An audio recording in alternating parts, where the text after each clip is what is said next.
Hello and good morning friends, welcome to the CEC-UGC live lecture. Dear friends, with our ongoing series on marketing management, we are talking a lot on advertising. In our previous session, we have discussed a lot and we believe that you must be wanting more to have a more knowledge on advertising. So dear friends, today also we would be discussing advertising in detail. We would be covering various aspects such as advertising agencies as well as ethical, social and regulatory aspects of advertising. We would be covering other aspects of advertising too, and for this discussion we have once again with us in our studios Dr. Garima Gupta. Dr. Garima Gupta is Associate Professor in Faculty of Management Studies, University of Delhi. So let's welcome our guest Dr. Garima Gupta and let's try to grab more knowledge on advertising. Hello ma'am, welcome to the lecture. Okay students, so today we would cover a session on advertising agencies, social, ethical and regulatory aspects of advertising with particular reference to Indian markets and advertising versus the other tools of promotions like sales promotions.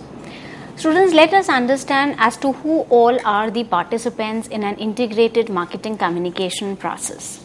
As you can see, we have many participants in the whole process, starting from advertiser, who is the client and presents a need to the advertising agency to come up with an ad campaign. Therefore, advertising agency as a second important participant in the whole marketing communication process provides a specialized service to the client or to the advertiser and comes up with the advertising campaign. The media organizations constitute another participant in the whole process, whereby they are more involved in booking time and space for an appropriate medium or an appropriate media as a carrier of the advertising message. We also see certain specialist organizations which work as independent organizations or are specialized agencies who perform specialized functions related to, say, preparation of the sales material, brochure, point of purchase material for the organization, planning the sales promotions, contests and so on and so forth. We also have certain organizations which provide the collateral services. Now within this domain where you have multiple participants performing their own roles and functions in the entire marketing communication process, we would today be focusing on advertising agencies. As I've mentioned, advertising agencies are nothing but they are the specialized organizations whose business is to create advertising. Traditionally, we used to have agencies that were more engrossed in the whole process of booking the time and space, and therefore they were known as sellers of space. Over the time period, we have witnessed a change in the role and the functions being performed by the advertising agencies, where they have now assumed a responsibility of being the buyers of space, and therefore they subsequently start offering the services of planning and ensuring that the entire campaign goes well. So when it comes to not only the booking of the time and space, but which particular media form to use, how to go about it, managing it, scheduling it, all those responsibilities are handled by an advertising agencies. It is very important for us to understand why an organization would go for an advertising agency in the first place. Now we know that organizations are by and large focused on the entire process of coming up with the product and offering those products and services to the market. So they are more concerned with, say, the production aspect of it or the sales aspect of it or the distribution aspect of it. But when it comes to the creative aspect or when it comes to designing the ad campaign, many a times the organizations feel a need to rope in a third party or a specialized organization that could handle this job with much more effectiveness and efficiency in comparison to the organization, so that the management can concentrate on more important aspects or can concentrate and focus on the areas which are more related to their own domain. Let us come to the definition which is provided by the American Association of Advertising, according to which The agency is an independent organization of creative people and business people who specialize in developing and preparing marketing plans, executing those plans, advertisements and other promotional tools. So we can understand the role of advertising agency as an organization which assists the broader organization in terms of developing the marketing plans, in terms of developing the advertisements and other tools in order to pitch in for a market space and market share through your goods and services or your offerings. Let us understand the role and the services of the advertising agency. As I have told you, the first and the foremost role is to create the new promotional ideas. Now, it is right that you have designed a product, you have priced it, you have distributed it, but there is some amount of push which is required. Unless and until this push is there in terms of the promotional efforts which are undertaken by the organization, the product is not going to sell, or the product is not going to have that kind of demand in the market. So in the first place, the agency comes up with a promotional plan, it comes up with a promotional idea which will help in promoting the offering to the marketplace. In the process, it designs various kinds of print, radio and TV advertisements. It also books advertisements space and time in an appropriate medium or media. It plans and conducts the advertising campaigns. At times, it also conducts various forms of research, market research and surveys in order to get more in-depth understanding and information about the market to which it would like to cater to through its advertisements. And towards the end, it also provides some other services which would help the client in entering and succeeding a chosen marketplace. The first function, which is obviously undertaken by any advertising agency, pertains to account planning. Now, what we mean by account planning is advertising agencies, they have account planners or who have executives who work as a liaison officer between the client and the agent. So this is just like when you go to an organization to meet someone, you generally have people who are at the front desk who assist you, who understand your need and requirement, who try to understand the purpose of your visit and therefore gets you connected to the authorized person. In a similar manner, there are certain executives who work in an advertising agency who work as the executives or the account planners, and at the first level they act as a liaison officers between the clients and the agencies. So they procure the first hand information as to what your requirements are, what all you require from the agency and so on and so forth. Account planning is basically the fundamental role because, as I've told you, they act as the liaison officer, so they act as the first point of connect between the agency and the client. This is the basic point of, we can say, interaction that happens between the agency and the client.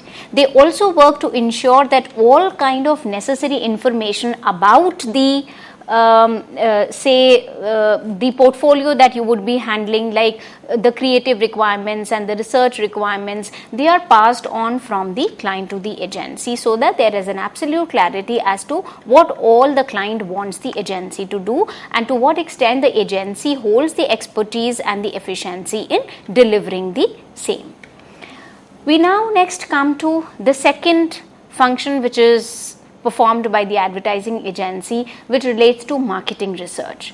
Often we find that in order to understand your client better, advertising agencies have to come up with some sort of market research work, where the advertising agencies work with companies to establish the characteristics of the target markets. They need to understand what kind of clientele they would be handling. They need to understand what kind of mediums would work better with those kind of target markets. They also need to understand the demographics so that the entire promotional campaign can be handled and it can be made more compatible with the need set and with the characteristics of the target markets.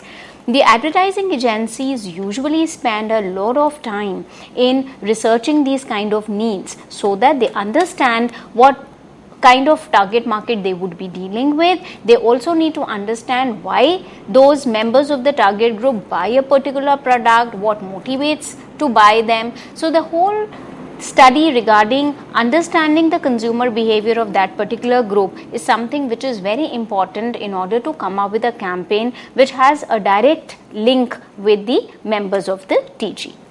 At the same time, the market research is also done often in order to know your competing firms better. So we understand that you try to identify the competing firms and you undertake the research in order to understand their marketing tactics, so that you can devise your own plans and you can formulate your own strategies in order to better combat the competing rival firms.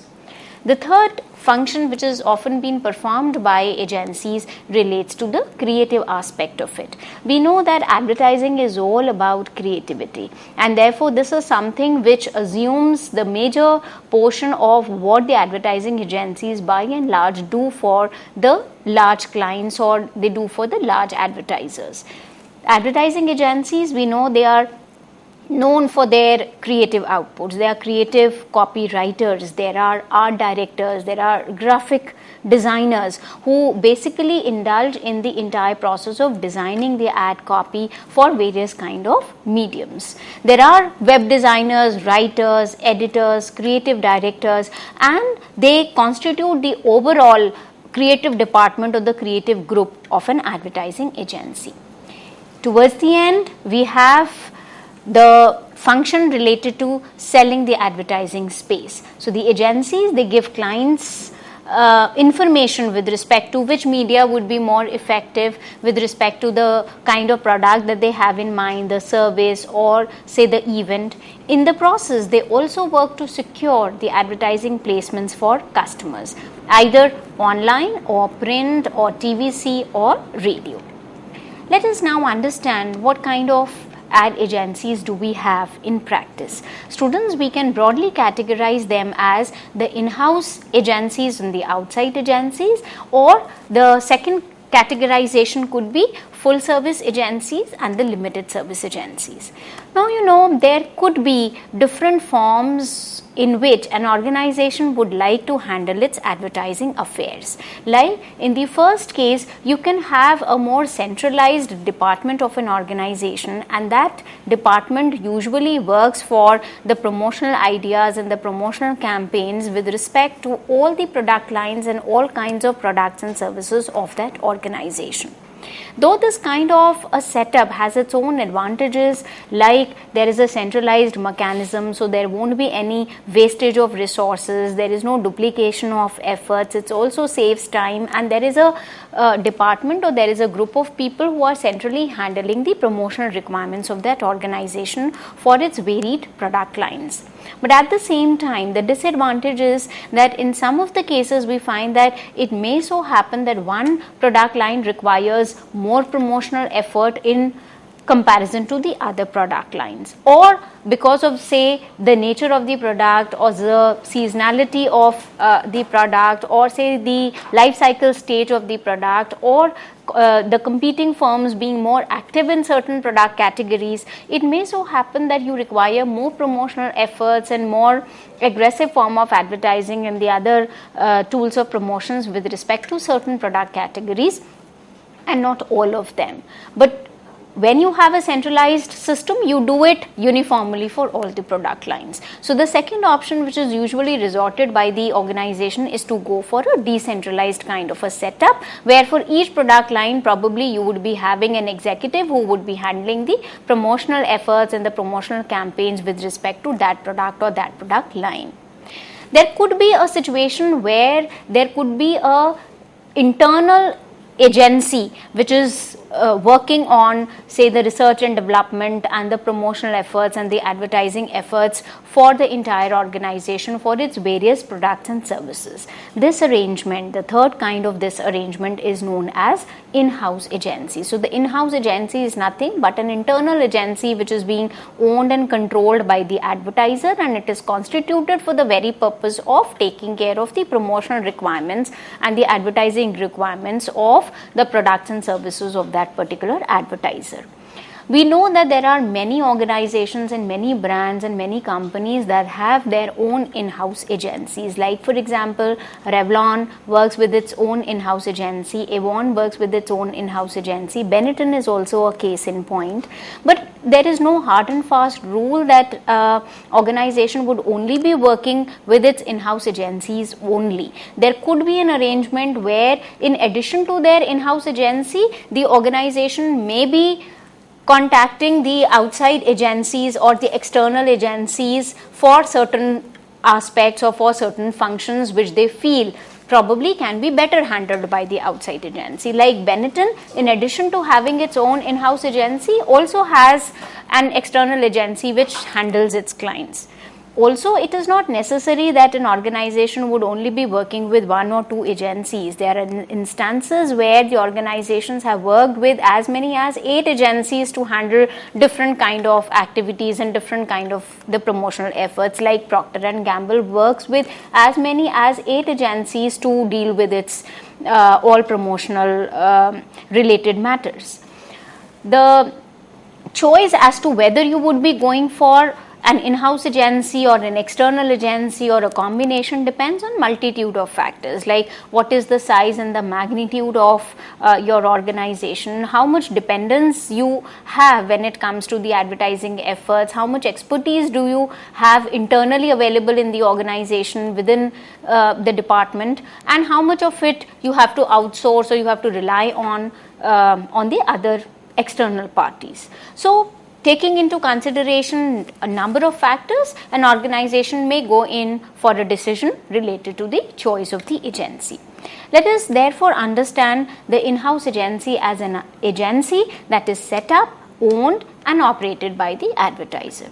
Now, the main reason that you are going to go for an in-house agency is that it is going to cut down on your advertising and promotional costs. So, obviously, it is going to give you more time savings and the cost savings, and it makes a lot of sense and feasibility when you have those kind of skill set available within the organization. So, you set it up as a internal department or internal group of people who would be working towards the promotional aspects of the organization's products and services. Also, we have seen over the period that if in the past there has been any bad experience or a negative experience with the outside agencies, the organization resort back to working with their own internal task force, because they are more like the employees of your organization.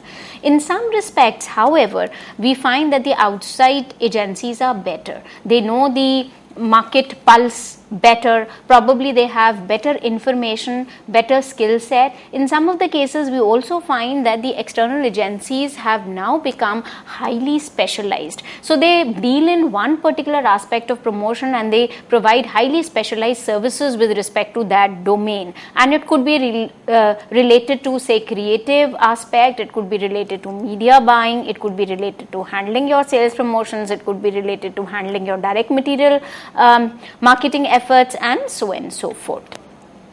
Let us understand the second classification, which is based on the kind of services that the agencies render. On the basis of this, we can broadly categorize the types of agencies as the full service agencies and the limited service agency. As it is clear from the nomenclature, the full service agencies are the agencies which offer its clients full range of marketing, communication and promotional services. So let's say they work as one stop shop solution for its client. So whatever you have to plan when it comes to marketing, communication and promotional services, you can go to a full service agency and they are going to handle all of it right from the beginning till the very end. Not only it would include working on, say, the big idea, coming up with a creative of that particular campaign, choosing the right kind of media, but also when it comes to measuring the advertising effectiveness, undertaking the research and undertaking the other aspects and owning the responsibility of whether the campaign actually goes well or not. All of this is handled by the full service agency, and therefore we say that these are the agencies which handle full range of activities which are involved in developing a promotional campaign.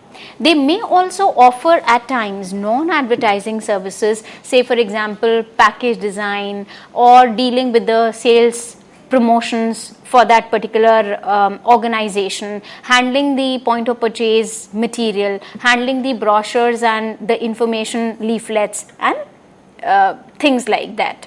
It is basically decomposed into multiple departments, and we can understand it as, say, multiple units of the same organization which handles multitude of activities ranging from account services to creatives to media buying to say the management and finance, taking care of personnel and so on and so forth. On the other hand, when we talk about the limited service agencies, as it is clear again from the name, the limited service agencies won't be providing you the entire thing. They would be dealing in limited number of services that they would be rendering to the client, and these limited services could be highly specialized in nature. So we can understand them as smaller agencies, smaller organizations which handle a variety of jobs. But in order to make it a complete thing and in order to effectively deal with the clients, they provide highly skilled and specialized service, and therefore we can say that the creative boutiques that we have or the media specialist companies, they are nothing but they are the smaller limited service agencies which provide you this specific function, or they provide this the very specialized services of either handling the creative part or the copy part of the ad campaign, or there could be organizations that would only be dealing with, say, sales promotions, or there would be agencies that would be dealing only with the direct marketing efforts, or there could be agencies that would be dealing with only the media a part of it, that is booking for the time and space and so on and so forth. So they may be handling only one or two kind of activities, but they provide highly specialized services when it comes to the services which they render. Let us come to the aspect as to what actually makes a client hire an outside agency, like what all can be the parameters and how a advertiser would actually go about it. So let's say I as an advertiser want to hire an outside agency, what would be the process? So let's say it could be either based on referrals. So let somebody refer a good agency to me and I say, okay, I know that these agencies or these kind of organizations have handled this kind of good clients in the past, and therefore the recommendations or the referrals come from the clients that they have handled. There could be a presentation which I can ask for, so I would ask the agency to come over and give a presentation as to how they plan to go about and what all they need to share with me, so that I can make a more informed decision as to whether I would like to go ahead with those advertising agencies or I would like to go for something else. There is an image and the reputation of agency which also comes a lot. So let's say I have to see what kind of clients they have handled in the past and what kind of reputation do they hold. Now when I come to reputation, along with this also comes as to the main domain or the main expertise area for which the agency is usually known for. Now we know, and we have discussed it at some point of time during the entire discussion on advertising, that there could be multiple platforms through which you need to make a connect with your members of the TG. It could be, say, the television advertising, radio, internet, outdoor, and so on and so forth. And say for each, these days, for each media platform, you need to have specialized people who know that particular platform and who hold that kind of a say expertise in dealing with that particular platform more effectively than the rival firms or the competing firms. So let's say when I am hiring an agency, I would like to know what kind of specialized services that agency deals in and whether it holds an expertise and an edge when it comes to dealing with this media platform. So are they known more for their radio advertising, or they are known more for having their presence online, or they are more known for say coming up and crafting very creative and innovative TVCs. So I need to know where the forte of that particular agency lies, so that I can capitalize on that particular advantage and I can make use of their expertise in handling my campaign.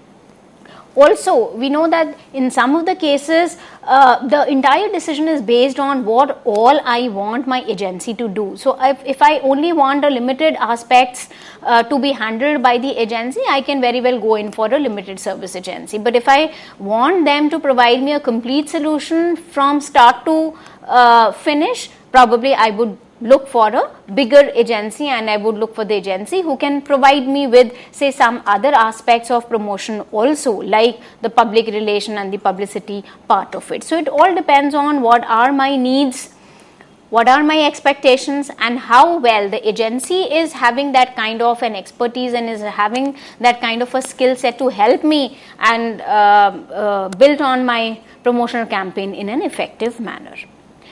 Therefore, we say if we were to come up with a checklist of parameters as to, yes, these are the things which are going to help an advertiser in selecting and appraising agency, we can talk about some of the aspects, such as like what is the industry experience, how many years the agency has worked as an advertising agency and what kind of clients it has handled in the past, what is by and large its billing size and growth pattern.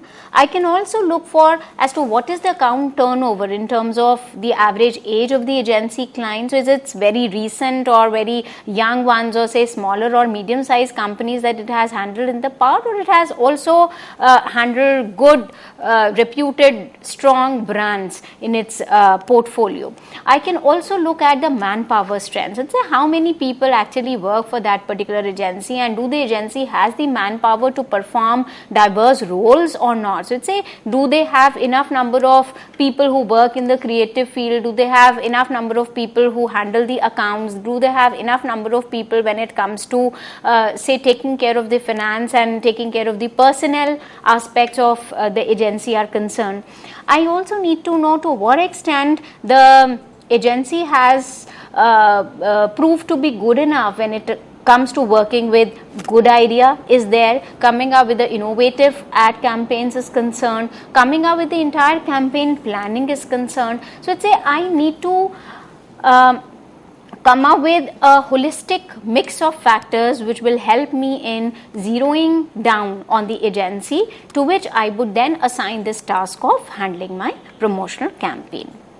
Let us now understand what could be the compensation arrangements. So obviously, when there is a party known as advertising agency who is working for your say product, who is coming up with a promotional campaign for your organization, you have to look at the compensation arrangements that you would be making for duly compensating and paying that agency.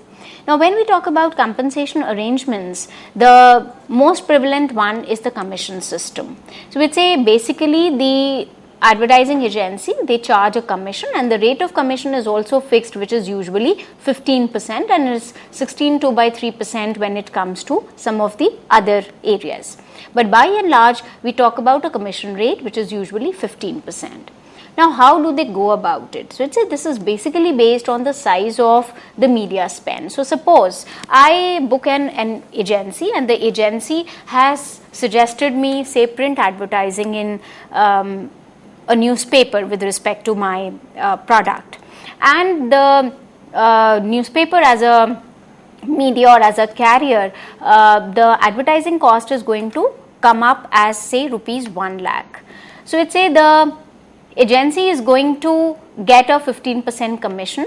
So, let's say the media house is going to bill the client, and 85,000 rupees will be retained by the media house, and 15%, which is 15,000 of 1 lakh rupees, will be retained by the agency as the agency commission.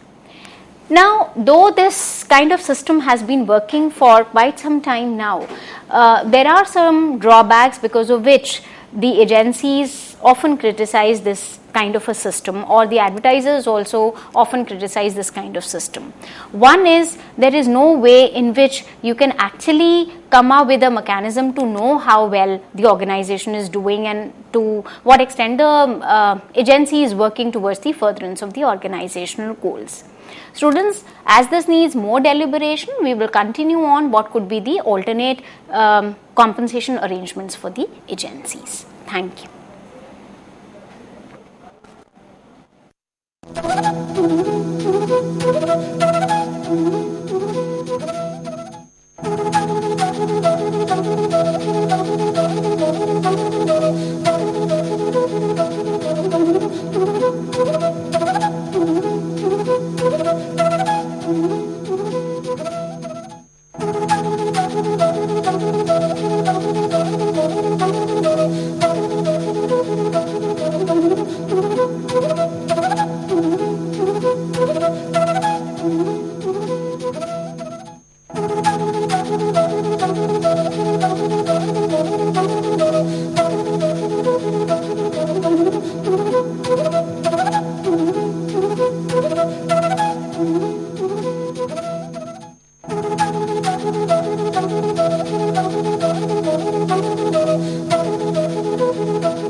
Okay students, let us understand the compensation arrangements in detail.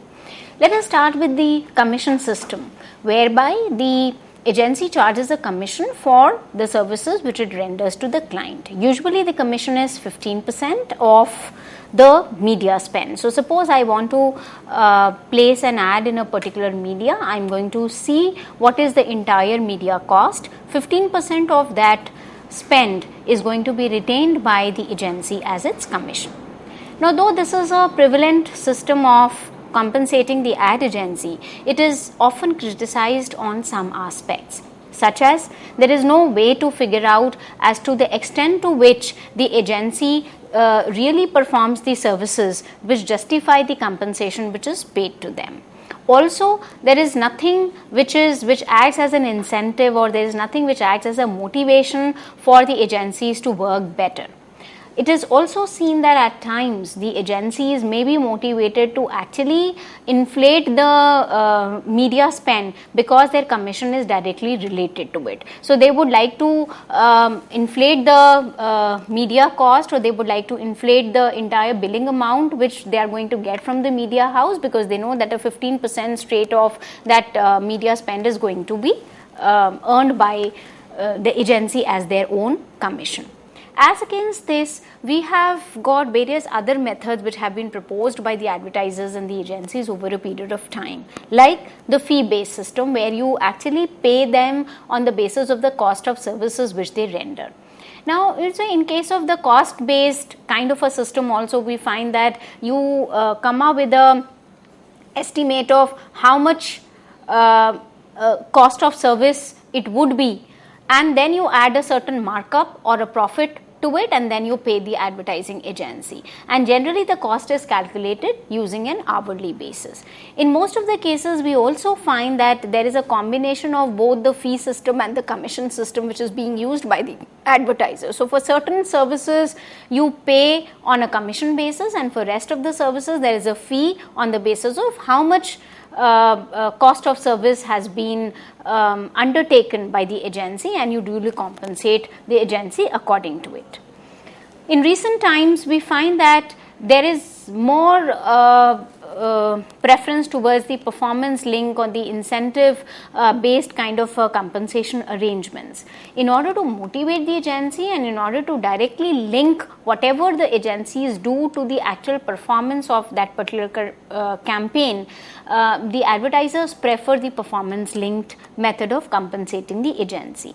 Under this method, you generally have a predetermined goals, and then you try to track the performance of the agency and assess the extent to which the efforts of the agency has resulted into attainment of those predetermined goals. So you duly reward the agencies for the good work that they do, and at the same time, if the agency fail to perform, the agencies are also held responsible for that failure or for the non-performance or non-accomplishment of the goals. So there is a direct motivation, you can say, or there is a direct incentive which you are providing for the agencies, where they are also encouraged to do good work, because their good work is reflected not only in terms of the compensation and a higher incentive which they get, but their work is also duly recognized and rewarded. On the contrary, if they develop a laid back attitude and if they do not work on that particular campaign in a right manner, they are also held responsible and they take onus of whatever goes wrong, so that they can improve on it and they can deliver up to the client's expectations. Generally, even when you hire an outside agency, we know that the agencies lose clients, or the clients, they also at times go in for the change of agencies. So let us understand what prompts the clients to change the agencies, or what are some of the reasons due to which the agencies may lose the clients.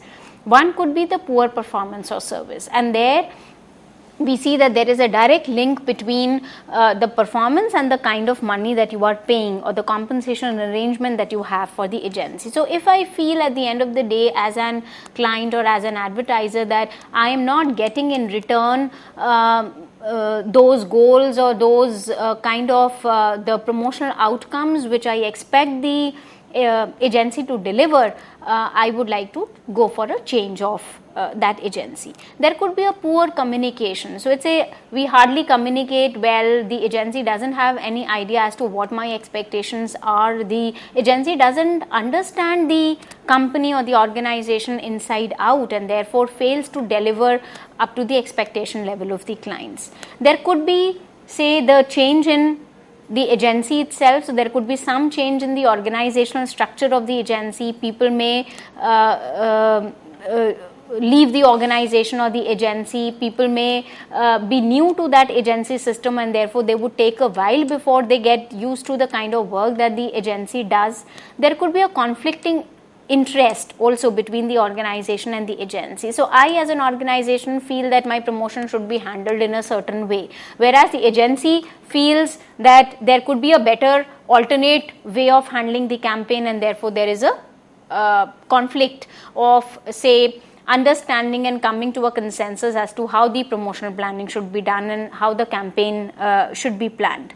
There could be lack of integrated marketing communications and the capabilities. Like I may as an agency is known for handling a particular kind of campaign in a particular kind of media. So I am very well known when it comes to writing for TVC is concerned. But when it comes to handling the, say, internet requirements or the online advertising requirements of the client is concerned, I may not be performing as per the expectations, or I fail to deliver as per the requirements of the clients. So the changes called for in all these cases.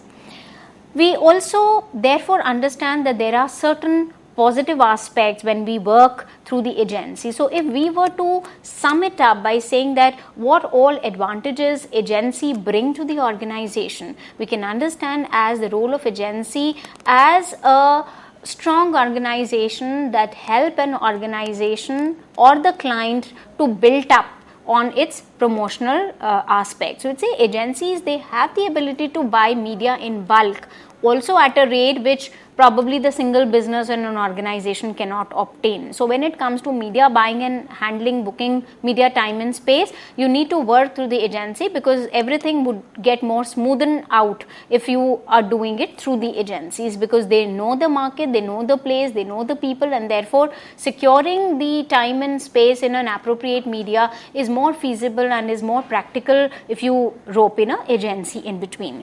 They are also educated in terms of like how much the ad should run in terms of its frequency, in terms of its time, in terms of its exposure, in terms of the TG and the connect, and therefore because they know they hold a specialized handling in that particular kind of things, we can duly rely on the advertising agencies to work on our promotional campaigns more effectively and efficiently. They also help at times in fine tuning our target market so that the message is designed to reach the right kind of target audience. So whoever you want to reach out to and whichever way is the right way to reach out to that member of the TG, agencies knows it best, and therefore it is better that for your specific promotional requirements, especially when the competition is intense, you need to really bank on the agency to do that kind of job for you. Let us understand some of the negative aspects, the flip side of working with the agency, as we know that there is a communication factor and the problems may occur if an agency fails to deliver or fails to properly communicate or articulate the goals and the creative aspects of the clients to the TG. So, there could be a disconnect if what I understand about the organization is very different from what organization actually is, and we know that communication has lot of power. So, it is entirely then in the hands of the agencies to ensure that whatever communication they are making on behalf of the organization or about the organization is interpreted and is handled in a proper manner with utmost caution. Also, there may be some conflict between the organizations and the agencies when it comes to their compensation arrangements, which may offer a barrier. Like there could be some commission barriers, the agency may be looking for a higher commission, whereas the clients would like to bring down the rate of commission a little bit, or may like to go for a different kind of compensation arrangements as is preferred by the agency, and that may result into some sort of a drawback or some sort of a lack of that kind of good relationship which could develop between the agency and the client. Having dealt with the agency, let us understand about the social and the ethical aspects of advertising in a broader manner. Now, when it comes to the social role, we know that advertising actually performs a good job in shaping up the society. So, when it comes to informing the consumers about what all new products and services have entered the market, how the society has transformed over a period of time in terms of now using better products and better services, how the use of those goods and services can give you a better standard of living, can also elevate your status in society. Advertising does all that. So, it's not only it informs you about new products and services, but also helps you in getting rid of your problems, getting better solution to your problems through suggesting the consumption of certain products and services which will help you. But at the same time, the role is not only limited to shaping the society or creating the demand for the product, it also drives consumer behavior. So, this is something which acts as a very powerful tool, because you want to influence the thought process and you want to influence the behavior of the consumer in terms of buying certain kinds of goods and services, going in for certain kinds of brands. Now, one needs to understand where ethics comes into the picture. So, advertisers are right when it comes to the efforts which they undertake in marketing their products, but at the same time one has to understand to what extent they are right in doing so.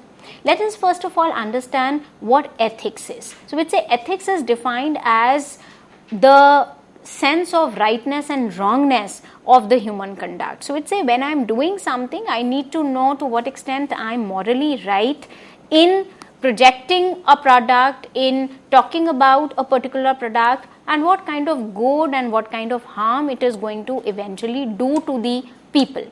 Now, when we talk about ethics in terms of the advertising, we say that many a times we see advertisements of the products which we know may not be so good for the health and well-being of people. Like for example, we have seen that over the years, because people have started consuming more of products like fast food and cold drinks and chips, these have resulted into some lifestyle problems and health problems for the consumers. So there is rise in obesity, there is rise in health related problems, and therefore the question comes up that even if there is nothing unlawful about marketing these products, should the organizations and the advertisers be advertising about these kind of things when they know that the consumption of such kind of products are not in long-term health and well-being of the masses or all those who would be then interested in consuming and buying these products after being exposed to the advertisements.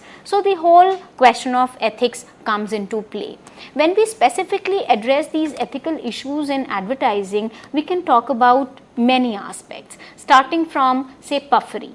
Many a times you find that advertisers, they go in for exaggerated claims.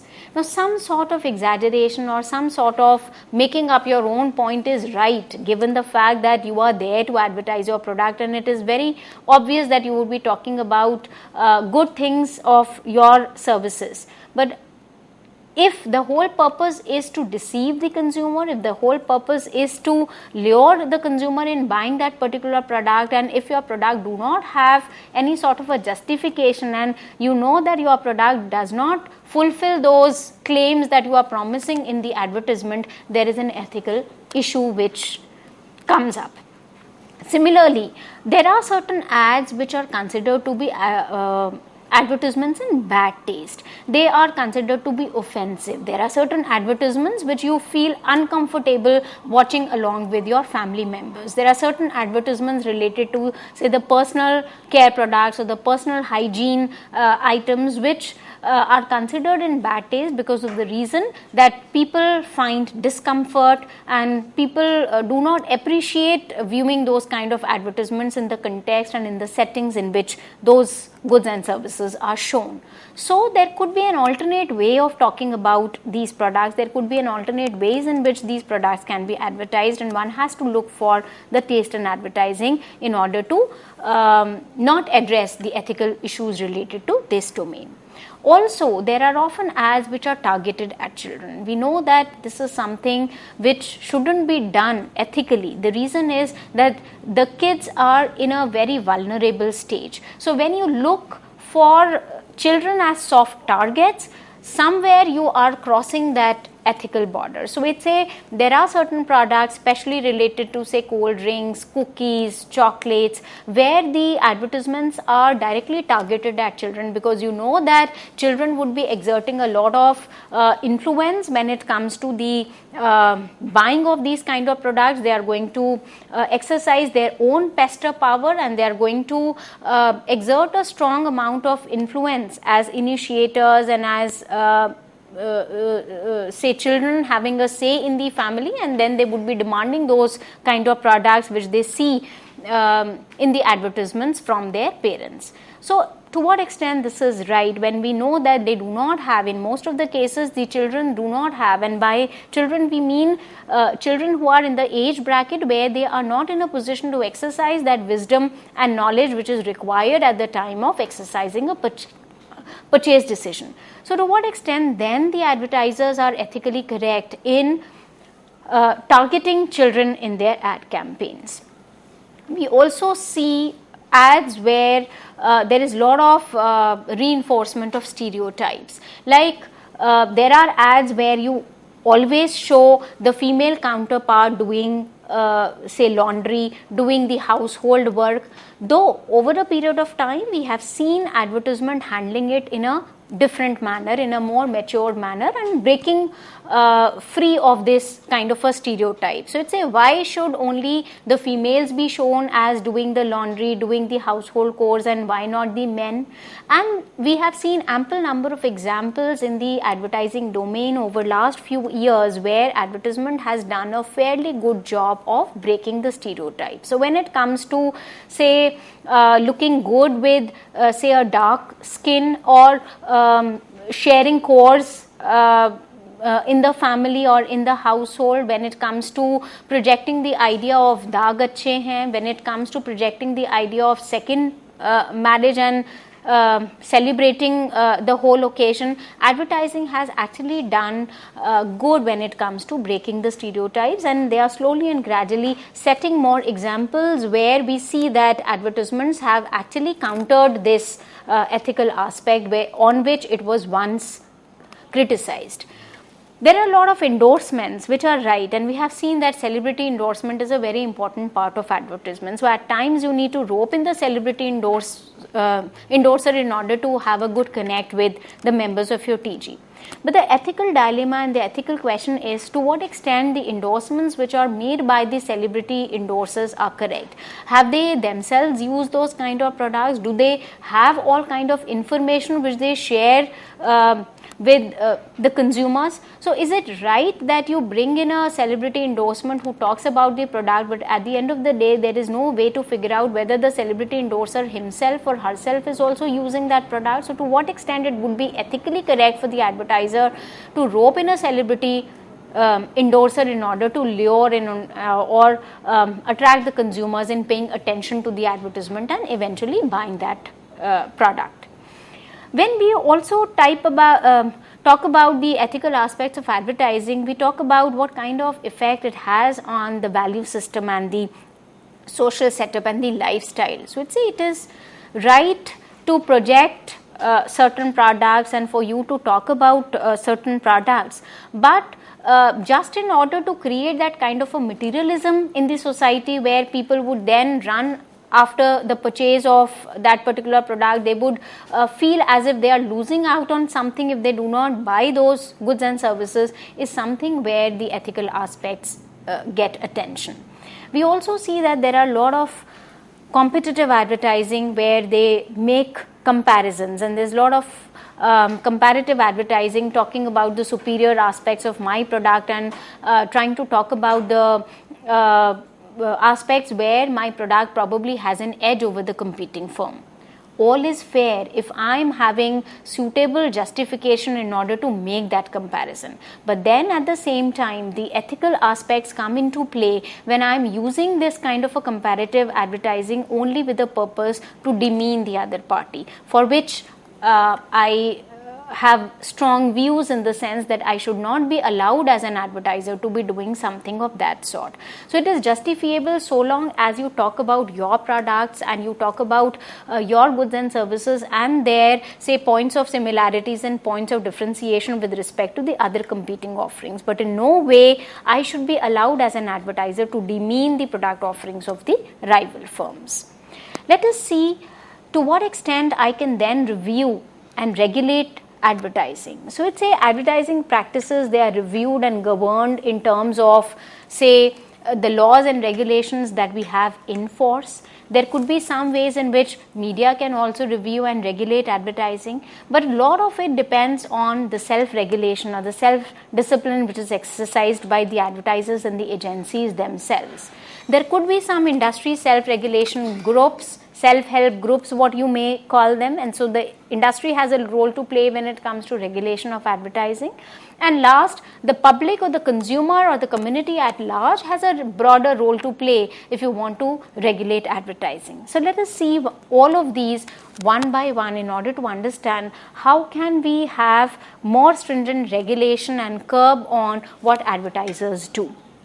In the first instance, we would be talking about the regulatory environment. So when we talk about regulatory environment, we know that we have certain acts and legislations which provide consumers as a safeguard, as a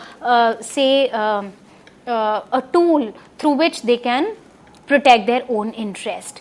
Like, for example, regulating deception. So if you feel that there is some sort of a misleading information which is provided in the advertisements, or there is no reasonableness in the information which is provided, there's a exaggeration goes beyond the reasonable limit, or such kind of products and services are advertised which provide enough of reason for you to believe that they could be injurious, or they at the end of the day may turn out to be injurious to your health or life, we can have some regulatory mechanisms which will help in taking care of the interest of the consumers.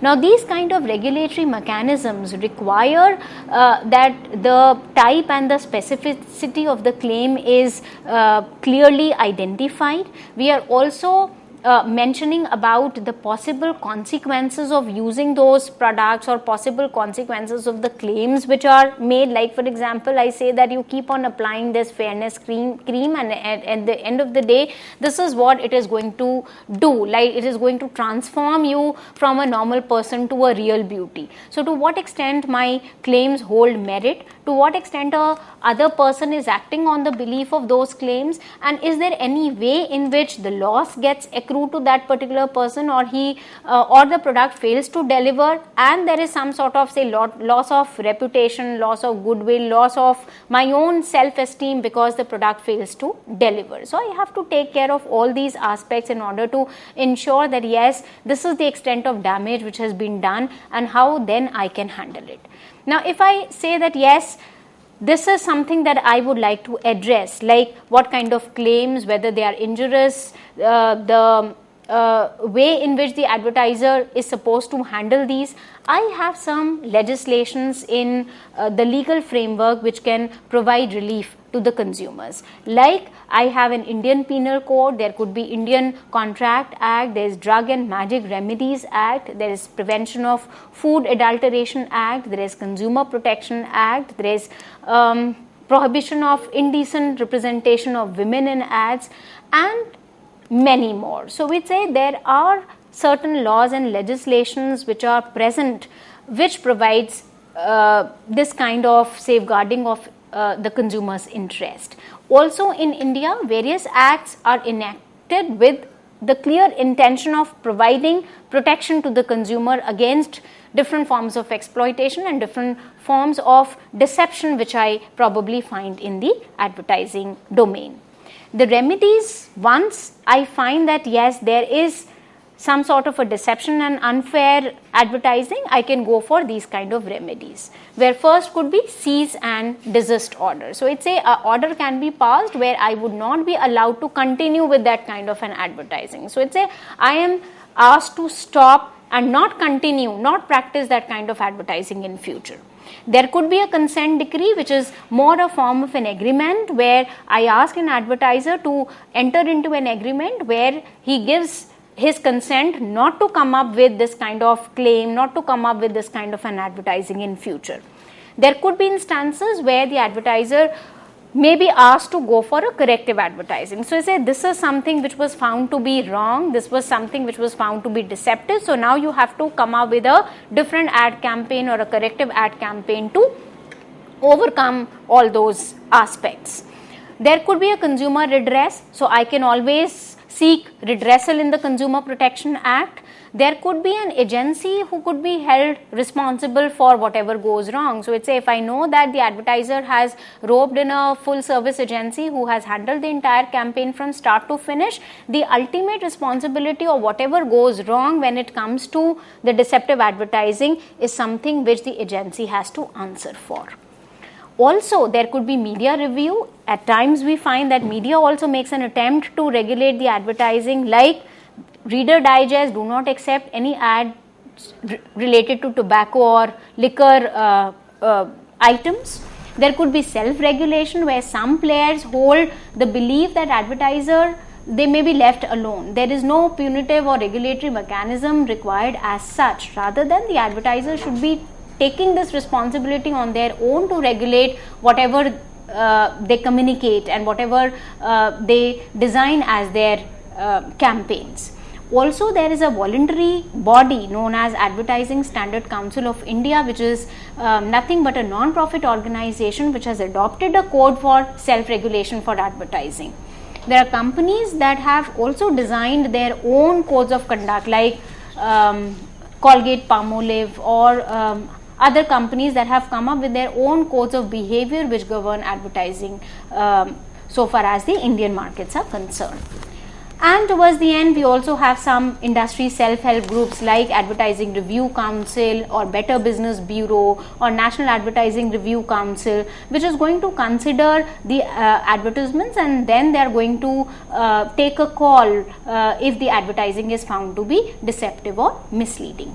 Towards the end, largely it depends on us as a consumer to form active consumer groups in order to ensure that if we find some particular advertisements or advertising by and large to be doing more harm than good, we are in a position to take a stand against them. There could be consumer boycotts also, the instances of which are not very often cited, but this could be also one of the ways in which the advertising can be regulated.